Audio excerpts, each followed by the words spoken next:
This is Little Output. Welcome to my YouTube channel again. Those who watched the previous video should already know which factors can predict whether your adolescent kids will smoke and which factors can prevent your kids from smoking. But some parents may still want to know how exactly your teenagers' kids start smoking. In this video, I will use social learning theory to explain how this process happened.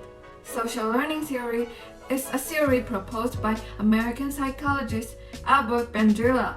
After watching this video, I hope you will have a better understanding of how smoking behavior occurs in the lives of adolescents, and it is also easier to spot on and stop your kids from smoking in everyday life. Also, there are some bonus points at the end of the video, so if you are interested, please watch until the end. This channel provides useful information about positive psychology. Please subscribe if you are interested. So, what is social learning theory? Attention, renewal, reproduction, and motivation are keys. I will explain these 4 keys with specific examples of smoking behaviors. Social learning theory focuses on how people feel and recognize their surroundings, their own experiences, and how they learn and change their behavior from that. In simple terms, this theory suggests that people identify a specific group of people and learn them by imitating. Using the smoking example, your kids might pick a specific smoker and start smoking by imitating them. In this theory, people engage in new behaviors after observing a new reinforced model. This means that, unlike the commonly known theory of classic conditioning, people don't have to personally experience the reward or punishment of a behavior. They will decide whether to engage in the new behavior or not only by seeing the reward or punishment of the object they want to imitate. For example, if teenagers see other teenagers smoking and find out that people think they're cool, they will start their own smoking behaviors based on this.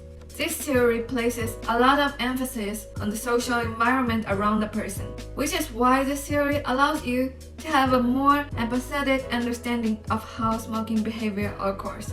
There are 4 cognitive learning processes in social learning theories. As I mentioned before, attention, renewal, reproduction, and motivation. First, attention. People would pay attention to and observe the models of others. Attention is really important. If people don't pay attention to a certain model in the social environment, no matter how important the model is, there will not be an opportunity for people to learn it. For example, no matter how much emphasis is placed on the harm of smoking, if your kids are not interested in health, they will not listen. Conversely, even there is only one older person in your kids' school who smokes, as long as your kids are interested in them or admires them, it will cause your kids to imitate their behavior. Of course, the environment is more important. If there's no one around your kids who smokes, they will naturally have no one to pay attention to. Conversely, the more smokers a teenager is around, the more likely he or she is to pay attention to them. The findings that peer and parental smoking attitudes can predict adolescent smoking behavior support this argument. Reproduction. Reproduction would be the process that people actually imitate the observed behavior itself in their real life. Your kids will need to try the smoking process all over again on his or her own to learn. It's so hard for me to pronounce own. Okay. This process may be done with someone by their side, or they may do it alone. Finally, motivation. The motivation process is that individual will reinforce their learned behaviors if they receive a positive response. If others think your kids are cool after they smoke, or if their peers affirm them, they might repeat the behavior. Conversely, if their peers think they're not cool, or if they can't stand the smell of cigarettes themselves, they may stop the process. As it was mentioned above, the learners do not have to receive the positive or negative result by themselves to reinforce the study process. So if your kids see people around them having these experiences, they may repeat or stop their smoking behavior accordingly. Again, this channel provides useful information about positive psychology, which I am studying at grad school. Actually, the most important thing I got from grad school is there's no one size-fits-all solution. Be mindful to the context. Everyone has different background, experiences, situations, values, and ways of thinking. Basically, there's no single theory that can work for everyone. Even what I said is based on scientific research. Please make a decision after considering your own situation. Lastly, as I mentioned at first, there are some bonus points at the end of this video. Here it is. Actually, people choose imitators for a variety of reasons.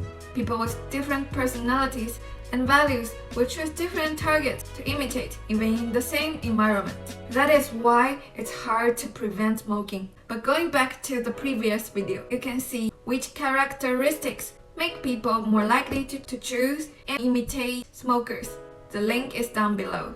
Further, some parents might say, "What if my kids already started smoking?" The next video will show you how to use the psychology of self-efficacy to help your kids quit smoking. Thanks for watching this video again. If you like it, please push the like button. I will be really happy. See you in my next video. Bye!